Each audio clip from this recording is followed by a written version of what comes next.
and a little bit of progress is still progress, but I don't feel great about it overall.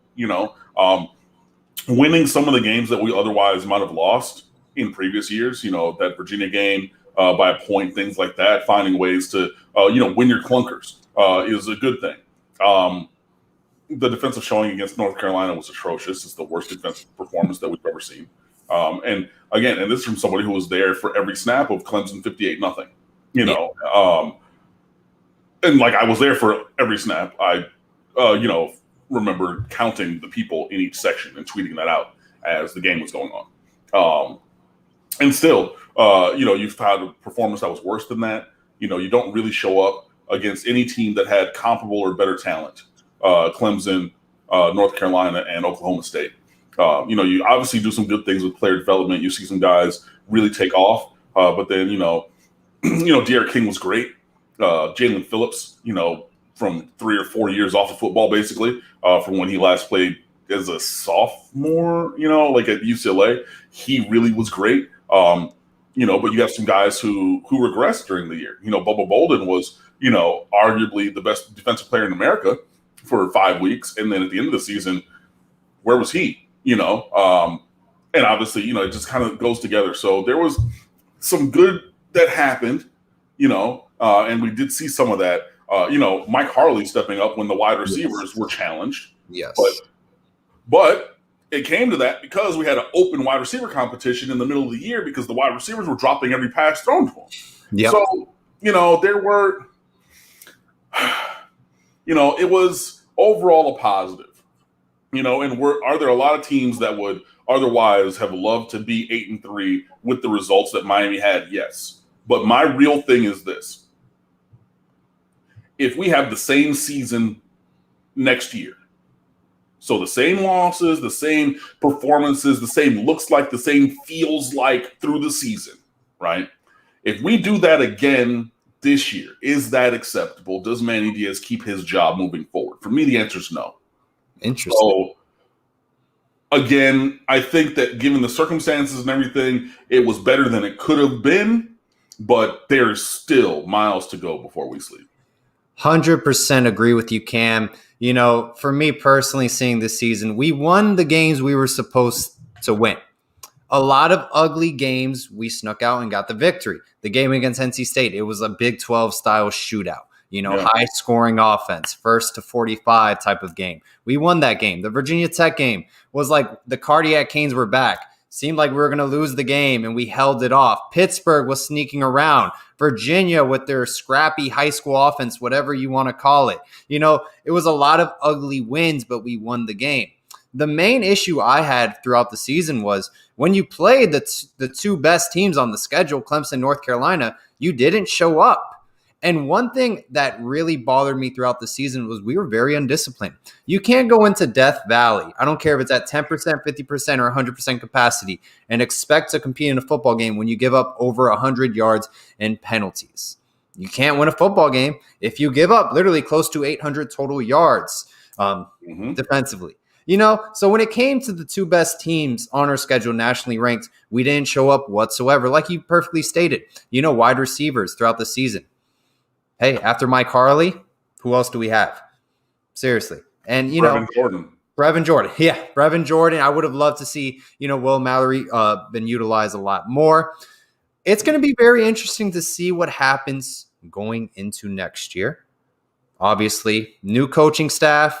We're getting a new linebackers coach as well. We'll get into that as the show goes on. So, Cam, do you think Manny Diaz going 8-3 next year, or 9-3, my apologies, 12-game schedule, you think that will put him back on the hot seat? Or is that because we haven't been usually 6-7, 8-3, we haven't won back to, when was the last time we went back-to-back seasons where we had consistently 8 or 9 wins?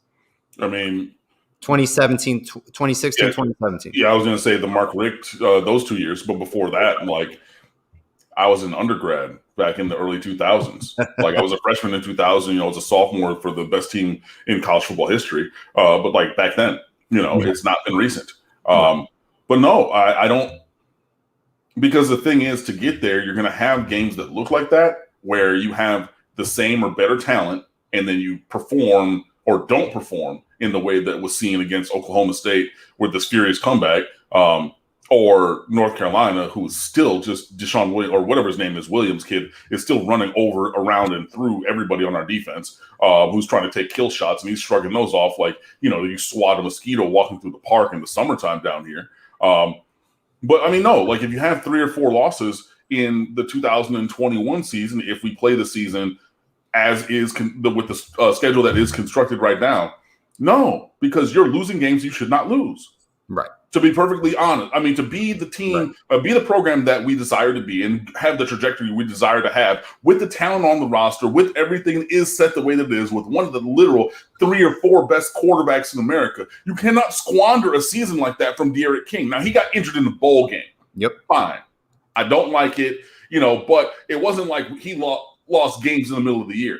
And you had N'Kosi Perry come in and ball out and could have had even better numbers if it was not done dirty by wide receivers dropping dimes that he threw down the field. I'm not saying that he's perfect. Everybody knows I'm a big N'Kosi Perry fan. I've been one of the biggest fans ever since I saw, the first time we recruited him starting as a high school junior. I mean, I wish him the best. I think that he has all the talent in the world, and if he would have been better served by offense such as we're seeing now, a system like this, having been here his whole time, N'Kosi Perry would have been able to show that kind of talent all the way through. Yet and still, even if you don't believe that, you saw what he did in that game. Yeah. You know what I mean? So there's at least the proof that he can do that and did do that. But then he's gone, because he's going to look to start somewhere else. So he's going to leave after graduating in the spring. So you have D'Eriq King, one of the handful best quarterbacks. The only tough games on the schedule, as constructed on paper, is, you go to Virginia, unless they're going to come down here for like a 4th year in a row, but I don't think that. You go to Virginia, you go to Virginia Tech, you have North Carolina, and then Alabama to open. Right. I buried the lead there, but yeah, you have Alabama in, September the 4th. Fine. They're a machine.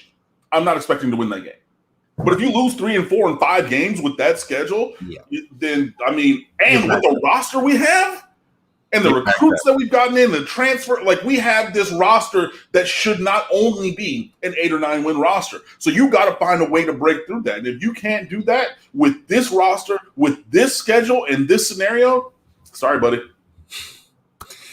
Cam, offseason changes. Jeb Simpson back as defensive line coach. Travaris Robinson, defensive backs coach. We bring in Coach Shoup as a defensive analyst. What are your thoughts about these changes? Awesome moves. Great moves, all. We've been talking. I know that we wrote about T-Rob coming to Miami at State of the U sometime around when I started with the website in 2012 recruiting class. So like December 2011, I want to say, is when I started with State of the U just as a contributor. And through that time, maybe early on the first or second season, it wasn't myself, but I know somebody wrote about it. So he's been on our radar for a long time. He's a Miami native. Unfortunately, he made the career choice to go elsewhere for college. But, as he talked about in his introductory presser, but I mean, he's a guy who can recruit and develop. That's a superstar at defensive backs coach. So that's awesome. Bob Shoup is, a 30, 35-year, 40-year coach. And you get him on the Alabama program and say, okay, cool, we're going to hire him as an off-field analyst, somebody who Manny Diaz is connected to in his professional network. That's amazing. Jess Simpson, man, look back at what that defensive line did in 2018. Yes. Best defensive line in America, hands down, period. And then a lot of these guys who are now stepping up into leading roles on this defense, on the defensive line, were recruited by Jess Simpson, so you got guys like Jared Harrison Hunt was there. There's other guys in that class too who are now getting to the forward part. And Jared Harrison Hunt worked his way into a starting role as a redshirt freshman. Yeah. So a second-year player coming off because he was mainly he was a basketball player more than a football player, but he did both. So it's okay. We're transitioning full-time to basketball. He's a 6'4" power forward playing in New York City. Balling out, but still, I think that your potential's higher here on the football gridiron. So he takes a year to redshirt, rework his body a little bit, starts as like second or third string defensive tackle. Boom! Now he's starting. So now he's coming back as a third-year guy. Jess Simpson is like, "Woo, buddy, this was a mound of clay that I recruited years ago. And now I get to mold that clay into this amazing player." And he's already well along that path. And other guys who were in that room were ready to like really skyrocket. You got Jafari Harvey, you got Cam Williams at defensive end, you got Chance Williams, who's a freaky, twitchy pass rusher as well. Look, you got, Nesta Silvera coming back. You got Big John Ford, who might not have been, the super best defensive tackle in the world. But I mean, he's 6'5", 320, and you get Jess Simpson, who's a legendary high school coach, such a legendary defensive line coach that even when he coached high school, like college and pro teams would go to the Atlanta area and talk to him about how to improve their defensive line play. This is a guy who's been an NFL assistant on 2 different occasions. You cannot overstate how incredible getting him back at that position is. And so when you put those 3 together, absolute all of them, home runs, grand slams, out of the park, amazing job.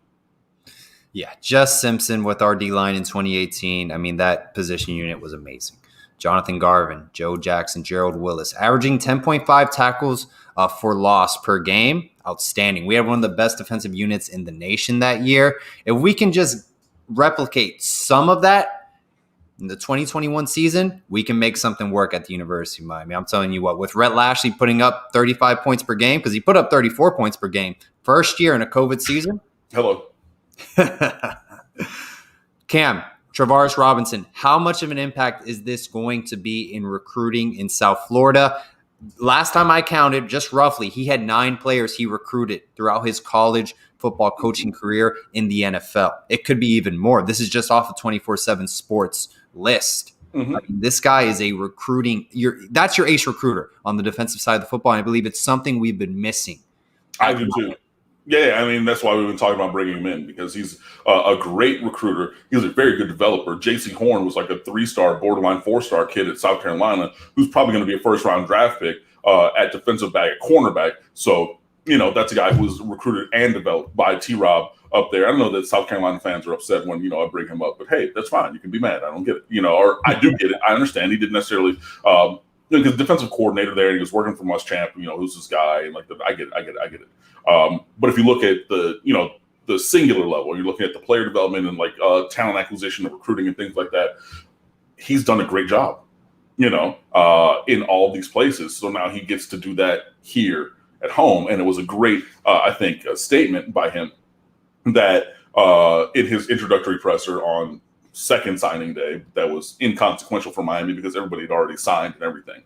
But T-Rob said, they were asking him, what's the difference between recruiting to Miami and recruiting away from Miami? Ooh. And he was like, look, it's like buying and flipping a house. Because when you are buying the house, you're looking at every little ding of, there's this and this trim around this door and that face plate and there's this here. And I got to put a lot of work in here. So you're trying to get that price down.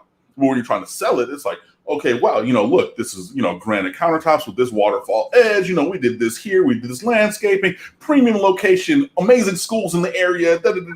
It's trending in this direction, blah, blah, blah. You're going to get your return on investment and more. So you're trying to build it up as you're trying to sell it. And it's really the same thing at the University of Miami in terms of his recruiting, because has he negative recruited against Miami? Yes. Do coaches do that? Absolutely. Is that a thing in the world of recruiting? It absolutely is. Because to highlight yourself a little bit, you have to point out what either somebody doesn't have or what's going wrong over there. You know what I mean? Because if you're recruiting against Al Gold and you're saying, hey, in 2014 or 15, 16 recruiting classes, 2014 and 15 calendar year seasons, saying, hey, things are not necessarily going so great over there. So you can go, but it doesn't necessarily seem like the defense is really strong. They don't use their defensive backs really well. They're playing 12 yards off the entire time. They're not really tackling and everything. Who even knows if that coach is going to be there? Because if they keep losing games, but then you want to go there, who are you really signing them to be with? Who are you really signing them to get coached by and everything? However, while they are not necessarily settled over there, we're really settled here. And we want to be settled and bring you in to help us settle this ship and grow our program moving forward. So I'm really interested to see what he's able to do here as a recruiter at Miami. I'm very excited about it. We've seen a lot of different offers already come out for cornerbacks. He is the defensive backs coach, so with Ephraim Bonda leaving. So really excited to see what happens at safety recruiting as well, because our safety recruiting has been second to none literally in America the last few years. So, losing Ephraim Bonda in that sense is probably going to be tough to replace. But if I have a guy to try to do that, then you have T-Rob, and then you bring in DeMarcus Van Dyke, flip him and Mike Rumpf. So Mike Rumpf goes off field, DeMarcus Van Dyke comes on field as the cornerbacks coach, and that increases his recruiting footprint. So the T-Rob DVD combo, T-Rob by himself, amazing, and I am excited about that recruiting prospect. But then you add in DeMarcus Van Dyke and an increased on-field coaching recruiting role. I'm excited to see that transpire through this cycle and moving forward. I'm glad you mentioned DeMarcus Van Dyke because 24/7 Sports, they can't give an analyst role so much credit when it's recruiting. Mm-hmm. He developed a lot of these relationships with a lot of the high school recruits. Yeah. So, he played a major critical role. So I think ultimately it was a great decision to have him as cornerbacks coach. Yeah, and that's the thing. There's so many more people who are involved in the recruiting process than just, the head coach, coordinator, position coach. And I think that Miami is building a great ancillary staff in the recruiting department. David Cooney, Edwin Pata, Brian Pata's brother, DeMarcus Van Dyke. Now Mike Rumpf is in that office. There's a couple other people behind the scenes. They're doing yeoman's work, and they're real with it is the thing. And kids are the truth tellers of life, and I taught for a long time. And you walk into a classroom, and if you're fake, if you're not authentically you, however that is, but if you're fake, they will see through you in a second.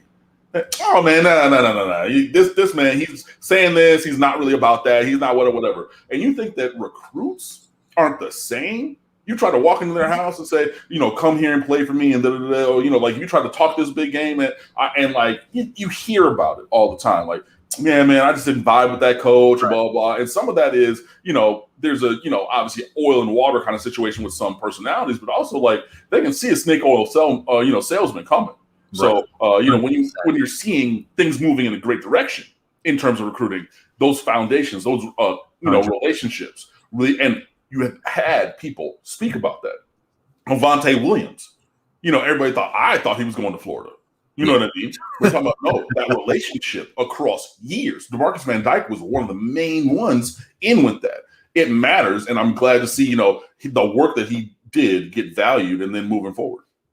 100%. No, you want genuine people on the recruiting trail that wants to build a relationship with these players. Maybe that's something someone with a tie wasn't very good at.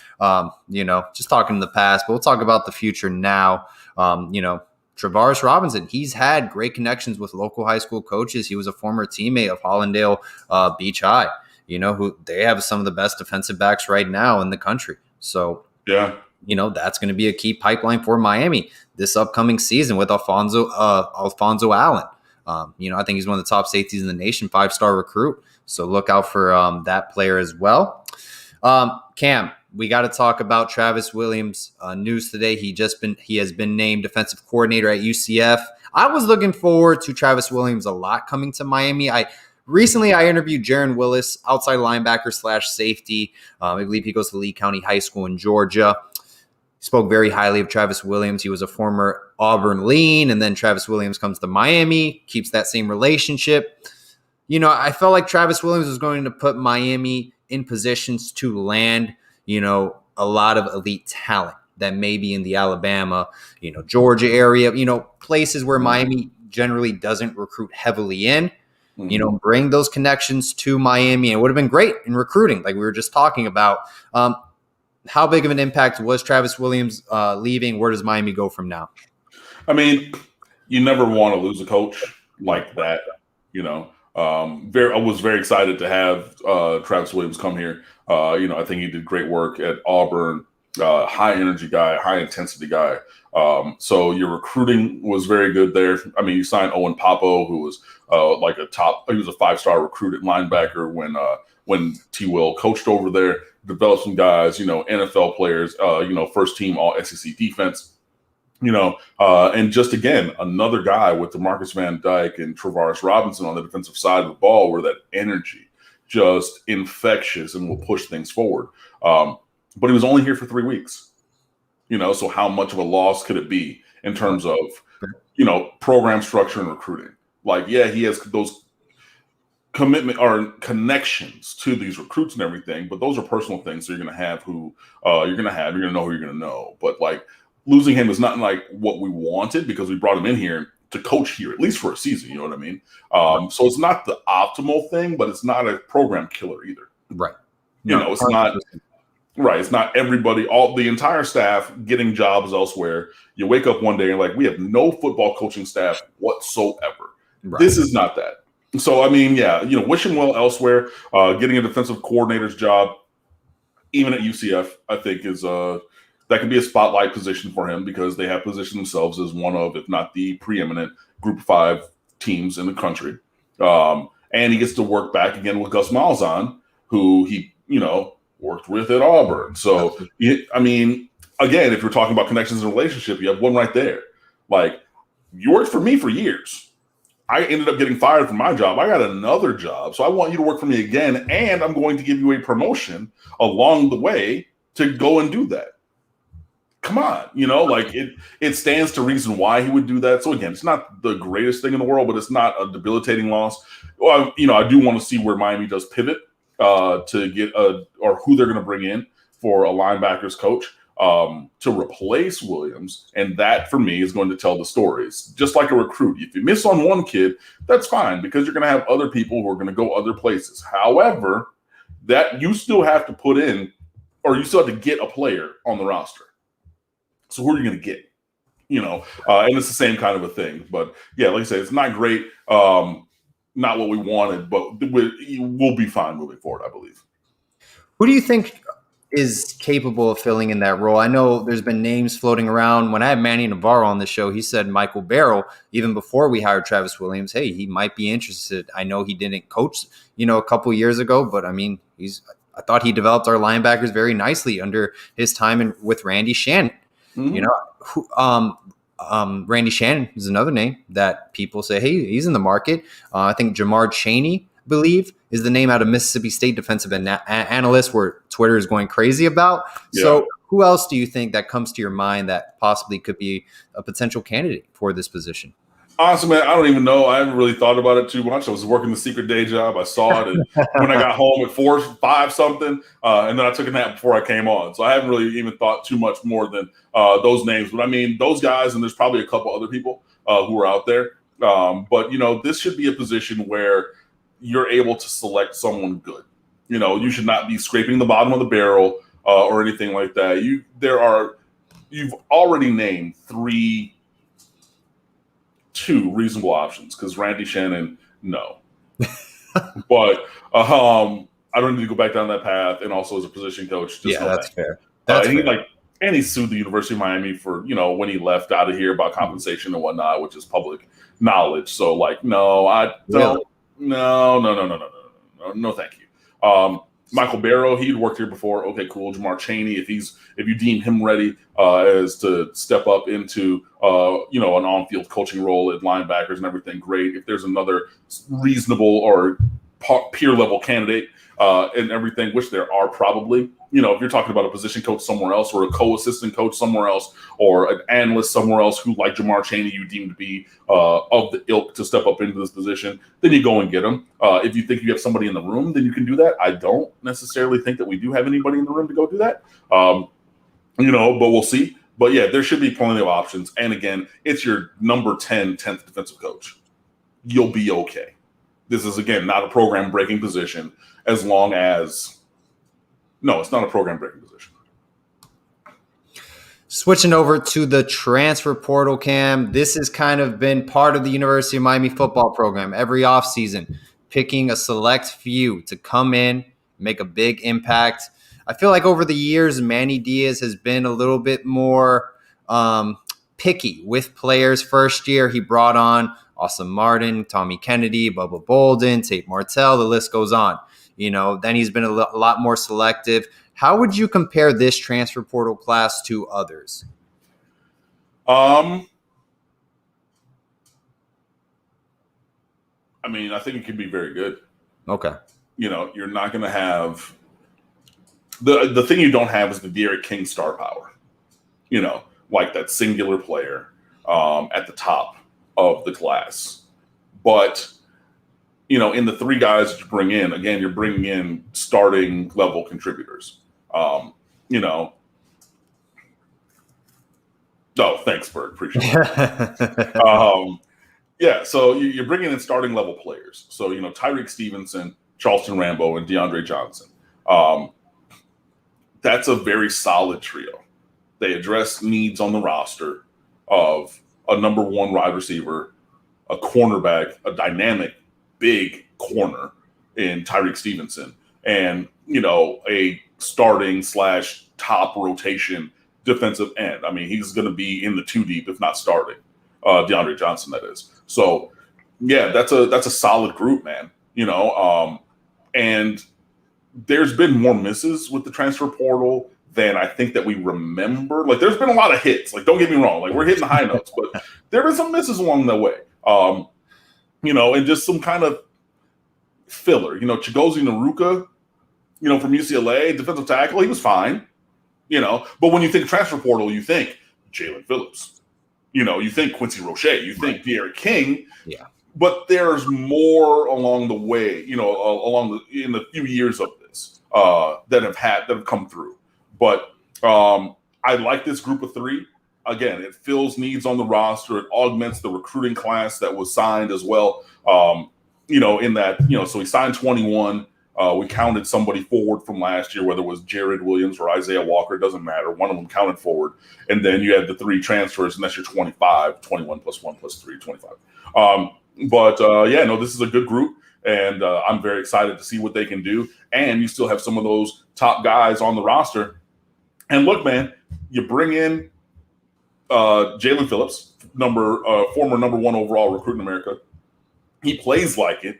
First team All-American, even though he wasn't first team All-ACC, which is a goddamn joke. I don't get that. God, I'm so upset by that. Like, I couldn't believe the Pittsburgh dudes, both of them, you're going to take whatever. Who's going to be a first-round draft pick? Jalen Phillips. That's who. You know what I mean? Right. Quincy Roche, borderline. I mean, he's a top 2-round draft pick and set the world on fire at the Senior Bowl. You got Alex Leatherwood, who was a 5-star recruit. He chose Alabama over Miami, some other guys. And, you have Quincy Roche going around him like he's just standing still like a practice dummy. You know what I mean? And so now he's in the conversation for not just top 60, but he's elevated maybe top 50, top 45. Like, how high can he go? And those are 2 guys who you brought in from the transfer portal, in the last couple of years. Then you still got De'Aaron King and things like that. So, yeah, these 3, guys who we signed in this year, Stevenson, Rambo, and Johnson, I'm excited for them. They've demonstrated performance, high-level performance at, Oklahoma. Well, Stevenson was at Georgia, Rambo was at Oklahoma, and Johnson was at Tennessee. Those are name brand programs, even if not all of them. Well, I mean, Tennessee is one of these things is not like the other. But they're still SEC programs, 2 of them, in the, Big 12 program that's, been in the playoff most of the last time when Rambo was there and making plays on the field. Very excited to see what they're able to do at the University of Miami. Very excited about that. Yeah, Charleston Rambo, we need a number 2 wide receiver. We got Mark Pope, Wiggins, veteran players returning. I think everyone, we already know what to expect from them next year. We saw what their results were this past season. I hope they develop nicely, another year under Rob Likens, but I think we need to develop a number 2 wide receiver. We also have a lot of underclassmen coming in. Xavier Restrepo, second year of college football. A lot of people like Romello Brinson, specifically what he did against Jason Marshall Jr. in high school. Maybe he'll put on that was impressive. Yeah. Teron Dickens, the quarterback from Northwestern, some of those balls were late and behind. But, go back and watch, man. And look, I wanted Jason Marshall. Even after that, still fine, cool, I get it. You're not going to have perfect coverage on every play. Sometimes you're going to get burned. Sometimes you're going to have a bad day, and that opposing player, offense, defense, whomever, is going to get the best of you. And Romello Brinson sure as hell did. That man, that was I was not expecting that to go as decisively as it did in Brinson's favor. I figured, okay, a route here, a route there, a play here, a play there. He lit Jason Marshall on fire for 48 minutes of high school football. That was crazy. Hey, I'm very excited.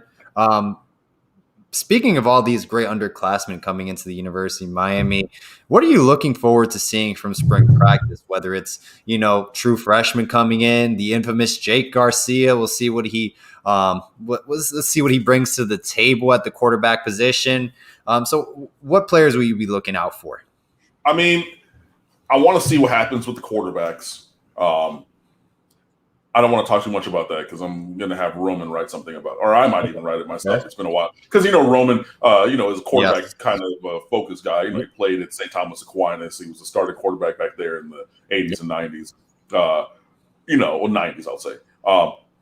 And he knows that position really well. But I will probably write that. But I'm excited to see what happens at quarterback, obviously, because that's a spotlight position. And I think it's set up to be a spotlight scenario for those guys, with Derek King being out and recovering from his ACL. And in general, I just want to see who steps up and how, because if you're talking about practice informing game rotations, you got a month of practices. You've already had your off-season time to hit the weight room. You see the guys in the the nutrition account tweeting out, hashtag gain season. Yeah. DJ Ivy still, he's just yoked, man. Just he's shredded, bro. But then you got Tyreek Stevenson, who's even bigger at corner. 200 pounds. And looks it too. Yeah. But DJ Ivy, look, he's got those long arms and he's yoked, bro. So you see that, Bubba Bolden, tweeting out his smoothies and everything after, practices and lifting sessions. Lifting sessions, not practices. You get what I'm saying. But I really want to see who's able to step up, and who's going to claim their spots. Defensive line, you're going to have, you got spots open at defensive end because you had both starters leave. You would assume that Jafari Harvey is going to lock down one of those spots and see who's opposite him. I want to see what that rotation at defensive end looks like. I want to see what that number 3 and 4 defensive tackle, well, really number 4 defensive tackle, who really steps up into that. Linebacker at all, overall linebacker, and I'm really interested because I want to see if the young kids who stepped in last year step up, or if Miami's able to leverage their increased athleticism at linebacker, i.e. Sam Brooks and Avery Huff. Those are the two guys I really want to see take big steps forward, because the additional athleticism, as opposed to when Pinckney and Quarterman were here, that's the advantage that Miami has on the roster right now at linebacker. Are those guys able to do that and put that together, or are the young guys like Austin Cave and Flag, able to continue to move forward and take some of those spots? And also wide receiver, because it's rubber meat road time for Mark Pope and D. Wiggins. Plain and simple. When you have those guys who, you had Pope had like an 18% drop rate and Wiggins had 16 or 17%, or both of them were 17 or 18% drop rates. So 16% drop rate is 1 out of every 6 passes. And 1 out of every 6 catchable passes directed towards you, you drop. 18% is 1 out of every 8.5 passes directed towards you, catchable passes, you drop. Not like when incomplete, oops, okay, and I'm going to go back to the huddle. Cannot be successful with that, and we cannot abide by that kind of performance. And plain and simple, there are too many wide receivers on this program, right now. I think we have 12. We have 12 wide receivers right now. That's too many. And I know Manny Diaz said, well, that's about where we want to be. That's where you want to be with a couple of guys redshirting, and you're really playing 9, maybe 10 at the very bottom of the barrel depth. But you know that they're only going to get a couple snaps because you're really going to play your top 5, maybe 6, depending on injuries. Miami does not have a clear hierarchy at wide receiver. So having 12 and having them all on the roster eligible, blah, blah, that's what we want to do. You're not necessarily being truthful, right? So having 12 on the roster, okay, having 12 contributing players who are potentially hitting the field and gaining meaningful snaps, that's not where you want to be. But Miami doesn't have any guys who have claimed those spots. So who's going to claim it? I want to see. Look, Mike Harley and Charleston Rambo, those are 2 years starting 3. You can call whomever wide receiver 1 and wide receiver 2. To me, it's Charleston Rambo 1, Mike Harley 1A at number 2. And then whoever else is the third one. Romello Brinson at the X, because he has that size-speed combination that we've seldom seen. Hey, maybe that's you. Michael Redding the third, are you healthy? Hey, you're that big body receiver who could complement 2 guys who are 5'9" or 5'11" in Charleston Rambo and 5'9" in Mike Harley. Okay, cool. Could it be somebody else on the roster? It sure could. But, I mean, rubber is meeting road for Pope and Wiggins. And if it doesn't come together now, then I think it's going to be like some other players where we thank them for their time at the University of Miami and wish them well as individuals, but maybe they can seek accommodations elsewhere. And it intrigues me a lot how, Wiggins and Pope, I hate singling these guys out, but I think they led the ACC in drop passes. And to be fair, like they're one of the most talented wide receiver recruits to come out of Miami Southridge in the ACC Coastal or ACC in general. The thing about it is you notice all of them because they got butt naked wide open. Yeah. You know what I mean? So it's not even like there's all these contested, they got a hand in here. Like, you're shredding these defensive backs. You've got guys flipping around. Remember, D. Wiggins was the Louisville kid who in 2019 spun the kid around to the point where they did the Top Gun. Where'd he go? Where'd he go? Because you couldn't even find him by running that route. You got these guys who are getting butt naked wide open, high school wide open, right? And, we talked about this.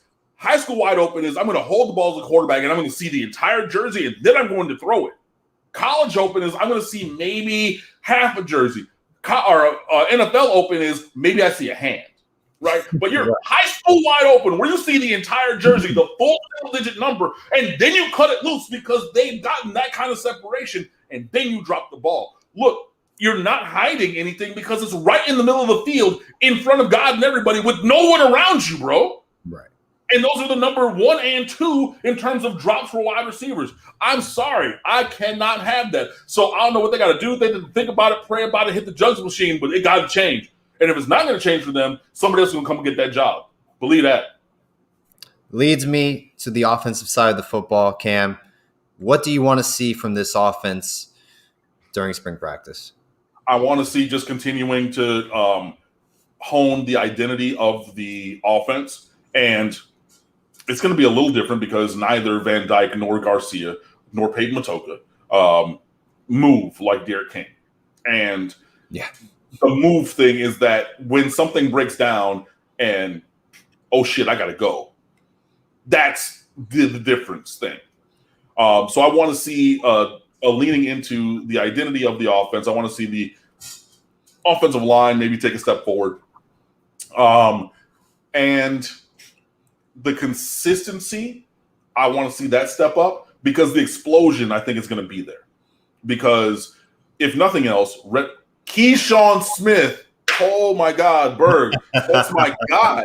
And I didn't even mention him in terms of wide receiver. Hello, that's a guy who I thought should have probably started last year to be as a true freshman. That's a kid who's poised for a huge breakout year for me. So answering off, I didn't even look at the questions Paul sent me because I don't like to prepare like that sometimes. Even though, I knew we were going to have a structured conversation, but Keyshawn Smith, that's a guy who, should be at the top of the conversation for wide receiver.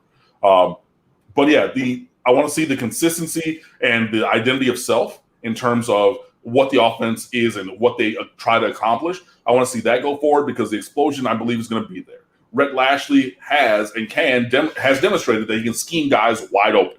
Yeah. Wide open in any and every game, including the Clemson game. It didn't always go the way that we wanted to, but so if the consistency on a down-to-down basis improves while the explosion stays as explosive, then that's going to be a big step forward, right? So finding ways to do that, I need some wrinkles or some other staples in terms of the run game. Yeah. That's, for me, maybe the biggest thing. Like, what else is going to be a staple of our running game? For Clemson, it's that sprint counter draw, sprint one way, hand it back. For North Carolina, it's obviously whichever version of counter they wanted to run because they're still running it. I want to see what for Miami is going to be the second staple on top of inside zone read. You know, and look, it's fine if inside zone read is a staple of your running game, but that cannot be the entire foundation of your running game. Yeah. There has to be something off of that. Are we going inside zone, outside zone? Are we now going pistol with maybe a stretch play? Are we adding a counter? Are we going to add power? Well, and power O, because every team in America in football runs power O. Right. But how much of a foundation is that play going to be? Or are those plays and schemes going to be in terms of the run game? And Sigmund, I do agree. Donald Chaney Jr. needs to be running back one. I said it during the middle of last season. When he came in the game, even with the same offensive line, running the same plays and everything, it was different. I don't think it's going to happen. I believe that Cam Harris is probably going to start again. But, you know, it's not show friends, it's show business. And with all due respect, Donald Chaney needs to be running back one. And I think that Cam Harris is better served to be the change of pace back. I think that he's built more for that. So when he was the number 2 behind DJ Dallas as a freshman, that was really where he was able to really take advantage of his skill set, I think. So I think Donald Chaney is more of your every down workhorse back. And I know that we're not necessarily in 1973 with 4 yards in a cloud of dust, but he has that build and that skill set, I think, more to start. I just don't think that that's going to happen this year. But I agree with you. No, I completely agree, Cam. I think we were very repetitive at times, just running up the middle. Play call 3rd and long as well.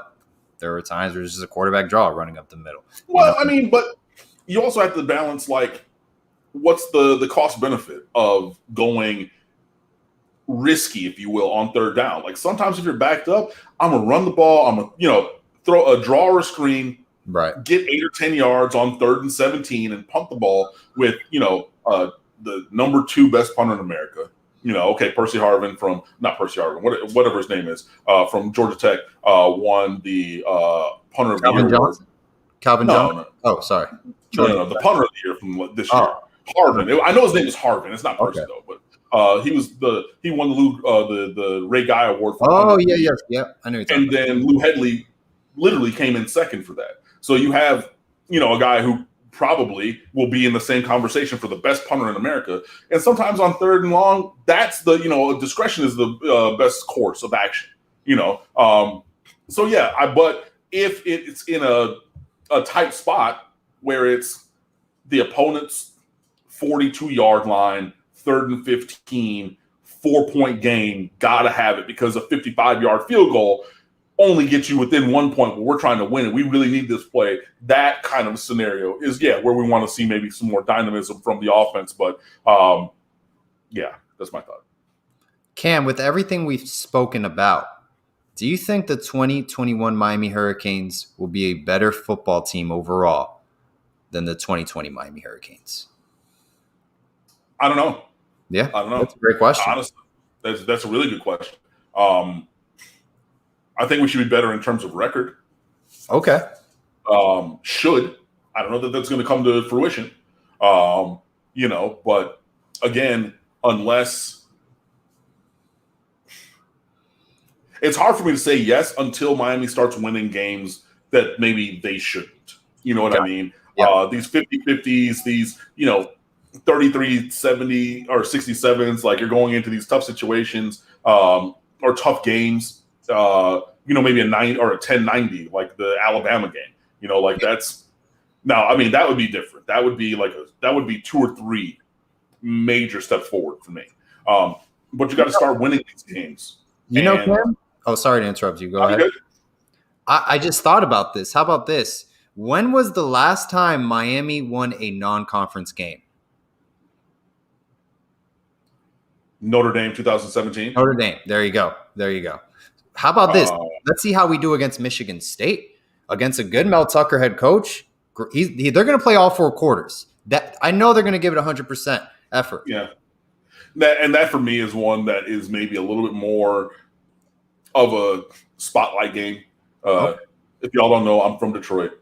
I have friends and family who, I have friends who went to and rooted for Michigan State. I have family members who have gone to and root for University of Michigan. So I've watched a lot of Spartans football in my nearly 40 years on this earth. And for 30, 35 years that I've been watching, I've seen them play up in big spots across the board, even with bad seasons. Whether it's against Michigan, whether it's against O State, ruining a couple undefeated seasons or potential Big Ten championship seasons for both teams. When Drew Brees was at Purdue, you find ways to beat them. And that, you're thinking Purdue, but Drew Brees was different. And Purdue was a little bit, even though they were only, 8-4-ish, that was a tall task for a team like Michigan State. So I've seen spots where they're not necessarily as talented as their opponents or things like that, but they've, over the course of 30 years, have found ways to pick these teams off. Yeah. I've seen it. And so that for me is one that, Miami's a more talented team. Miami should win that game. But I've also seen teams that were going for Big Ten or national championships who are more talented than Michigan State teams who should have won those games and did not. So the past experience of watching Michigan State, again, over the course of 30 years is informing my view of this game. So I'm excited to see what happens there as well. That's going to be a real litmus test game for Miami in the fourth and final, as scheduled right now, non-conference game. But as somebody asked in one of the questions that went by, don't overlook Appalachian State. Look, I know Miami should win that game as well. I don't think it should necessarily be close, but they found ways to keep games close so that they have the opportunity to maybe push for a win.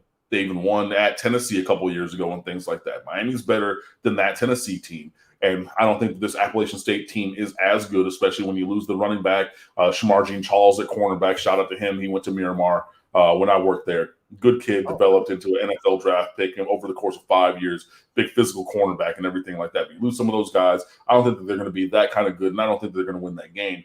But that's not necessarily our little sisters of the poor pushover that other non-conference or second non-conference games are going to be. So Miami needs to win some of the games that they otherwise should lose or not favored to win to really take a step forward. And I'm not – it's hard for me to extrapolate that out and see that as happening because they've let their performance has let that down over the course of time.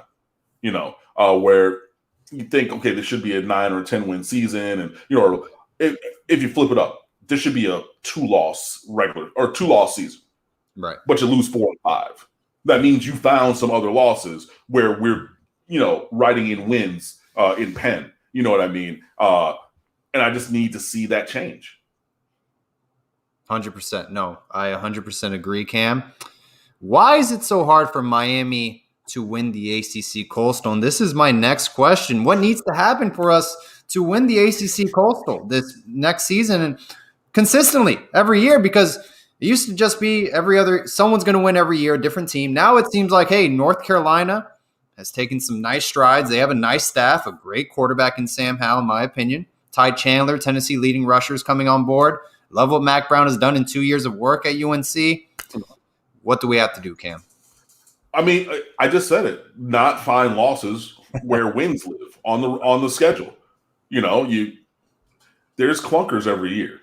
You know what I mean? But like the debilitating losses, you go back a couple of years. I mean, not like 2, maybe like 5 or 6, but you're losing to bad Georgia Tech teams. Yeah. You know what I mean? I remember. Like, huh? Yeah. You lost to Boston College the 1 year. What? Huh? I know that was a Friday night game, and that was their red bandana game, so they had this increased emotion and everything, with the memory of, a player who had passed to the attack on 9/11 and everything like that. And he always wore that red bandana. So when they have that, it's a different kind of rally. So I get that you can have those other kind of things, but those are consistent over the course of the last 15 years. It's not just this one time. There's all kinds of stuff, all kinds of games where you're finding losses where wins live on the roster on paper before the season. As Burnett says right here, Miami's been out-coached for years, and I said it, more often than I like, when I'm writing the good, the bad, and the ugly after the game. But Why are we spotting these teams 2 and 3 and 4 touchdowns? If you remember 2019, that Virginia Tech game, when N'Kosi Perry came off of the bench after Jaron Williams turned the ball over, and the team turned the ball over 4 times in the first 13 snaps. Miami's down 28-0 one play in the second quarter. Yep. End up losing that game 42-35, but that means you outscored them 35-14 after 15 minutes in a snap. But those first points count, And I know everybody wants to look to November about, okay, well, winning all your games here and everything like that. That's discounting the fact, again, along the way, the early games and the middle games count as well. You know what I mean? So it's just really it's not playing to the level of the opponent. It's playing to the standard of the University of Miami every single week. I don't care what their season looks like. I don't care how they played last week. I don't care who they lost to, because when every team steps on the field against the University of Miami, that is their Super Bowl. That is their chance to take down one of the iconic teams in the sport of college football. And if you look back for year after year after year, the performances that we've seen on the field have dictated that. If you look in the 2017 season, that season where Miami went and won the first 10 games with smoke and mirrors, that Georgia Tech team was atrocious. And if not for a 4th down juggling catch in the rain by Darrell Langham 1 week after having beaten Florida State with that catch up the right sideline, we lose that game. Right? And that was a terrible Georgia Tech team. Terrible. Yeah. Right? And, luckily, that was one where we won, where we found a way to win where, we otherwise would have lost. But there's been so many of those times where Miami has just not shown up. And we cannot have that. So Don't read your own press clippings. Don't start smelling yourself. Look, enjoy your success. Show out. You get the turnover chain. You get the touchdown rings. You get all that stuff. Cool. That lives for Saturday night. Go back to campus. Go to your apartment, whatever. Celebrate how you celebrate. Call who you're going to call. Do what you're going to do. I get it. Come Sunday, you got treatment. Come Monday, we are in the lab working again. And you cannot have that. And that's the thing that the mentality that Nick Saban has instilled at Alabama. Yeah. You celebrate that success in the moment. We did really well. We whipped that team, and that is amazing. But the job is not done as long as there are games on the schedule. We're not overlooking anyone. Respect all opponents and fear none, because they have scholarship players as well. Maybe not as many and maybe not as talented. But this other team is going to come in and they're going to want to win. And if you do not believe me, go back and look at all. Oh, my God. Yeah, we almost lost to that North Carolina team in 2007. We're losing at the half. Dialed up a double move for Jeff Thomas. Finally cut the ball loose and got over the top because, again, they were squatting on every route because, Malik Rozier was not a great down-the-field passer. But you scheme a double route and you got wide open. Fine.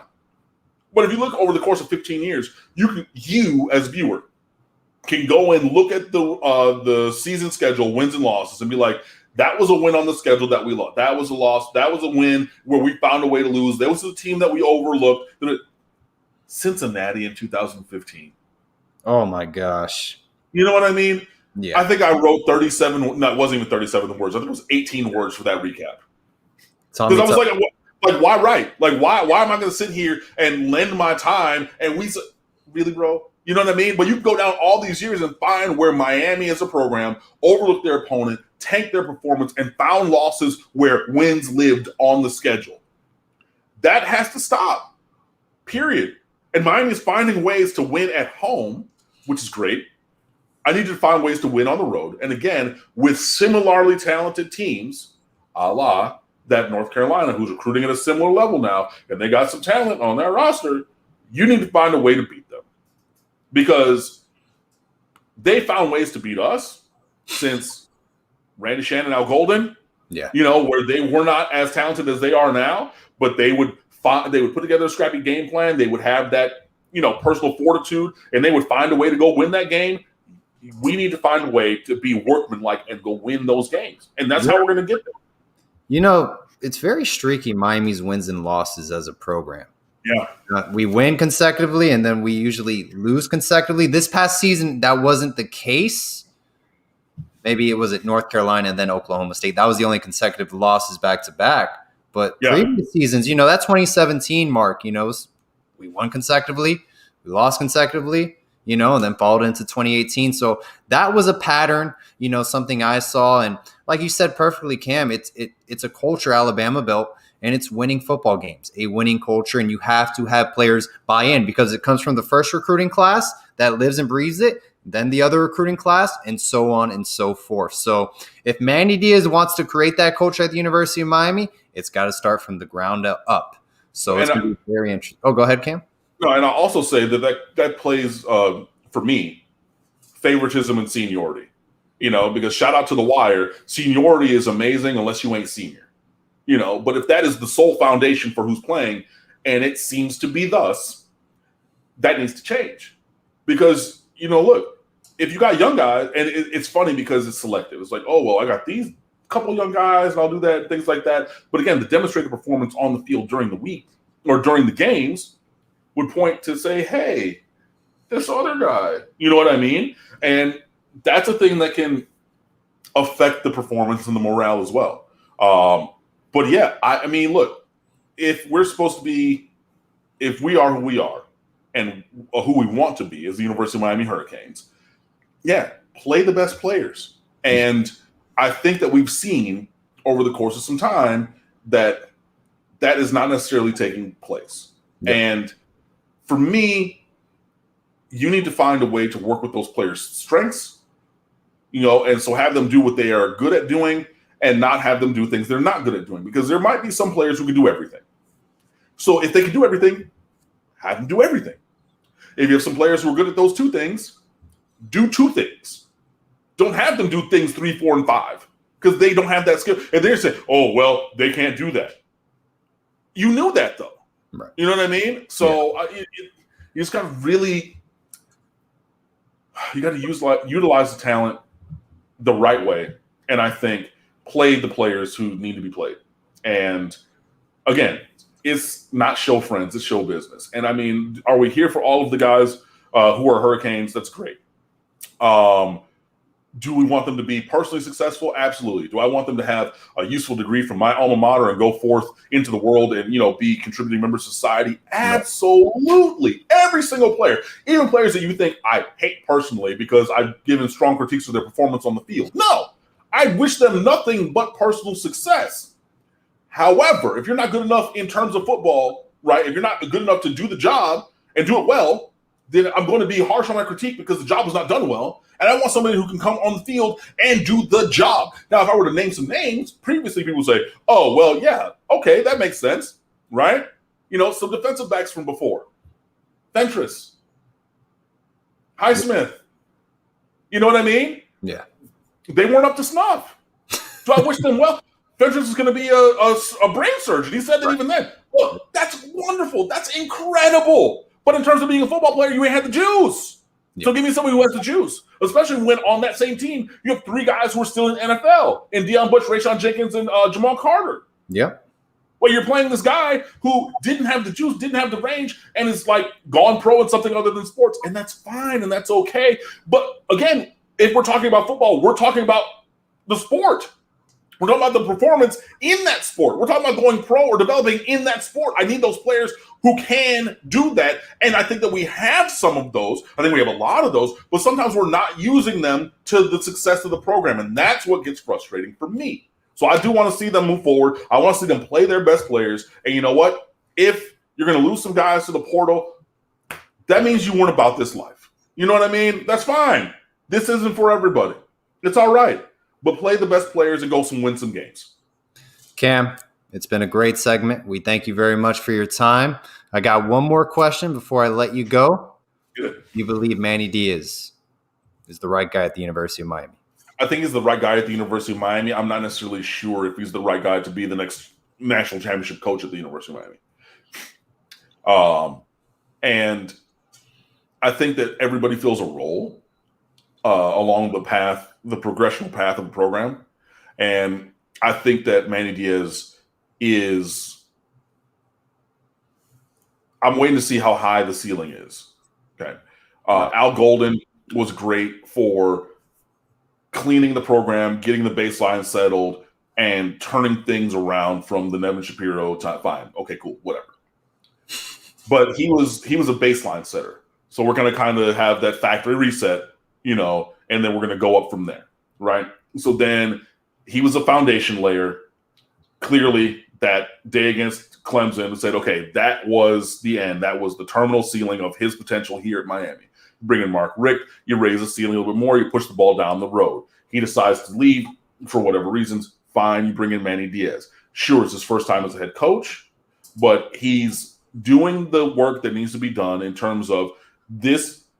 The performance on the field was not acceptable. So now we're going to move things forward. That means bringing in Dan Enos based upon the prior offense. That means getting rid of Dan Enos based upon the Dan Enos offense. Yeah. That means getting rid of Blake Baker, having him find shelter elsewhere to now take back over the reins on defense. And so the things that he's doing to progress the program are the things that needed to be done and things that previous coaches did not do. Right. Al Golden didn't fire Mark D'Onofrio. Mark Richt would not fire himself and or his son, to update that. Like, there were things that were necessary that were not done. And at least Manny Diaz is endeavoring to do those things. I'm not sure how high or how great the achievement can be with Manny Diaz as the head coach. Now, there's going to be, I don't know when the next new head coach is going to win a national championship, i.e. somebody who has not won one already. I'm not sure if Manny Diaz is that guy. But again, if we're getting to a consistent spot where we're 9 wins, is that a minor step forward from what Mark Richt did? Yes. In terms of what the offense and defense looked like along that path. But I think that might end up being a small step forward, not a step back, but a small step forward, but not the transformational leap forward that we're looking for from a program standpoint. So I think that he's a good coach. I think that he fits at the University of Miami. I think what he's doing is working. But is Miami going to be a 10-win team, 10-2, 10-3, or is Miami going to be a championship caliber team? That's the question for Manny Diaz's tenure. And if Miami's that 10-3 team, is that acceptable? Or do you blow it up and run the risk of being like Michigan, who was 10-2, 9-3 under Lloyd Carr forever, fired him, and then bottomed out? Yeah. So is he a good fit? Yes. We'll see about the rest, I guess. Hey, only time will tell, and that's the beauty of life. We don't know what the future has to hold. So, Cam, thank you so much again for your time. I don't just speak for myself. I think I speak for everyone watching tonight. Thank you so much for what you do with the State of the U platform. If you haven't heard of them yet, you're late to the party. They're doing a tremendous job. So thank you again, Cam. We greatly appreciate your contributions to the Canes family. No, we appreciate that. So, thanks for having me on, Paul. Just real quick, if you don't know about State of the U, it's a SB Nation blog I've been running for it's been up for 12 years. I've been running it for 6 years now, 6.5. So, we do a lot of great stuff there. So Instagram, Twitter, and Facebook, we're at The State of the U. The website is stateoftheu.com. My personal Twitter account is at Underwood Sports. I'm going to get some tacos and tweet about some Top Chef or Chopped or something a little bit later on tonight. So you can find me over there and everything. So like I said, Paul, it was a really great conversation. Really great, to be here, and I appreciate the opportunity, man. Anytime, Cam, and always all about the U guys. Go Canes. See you guys. It's all right.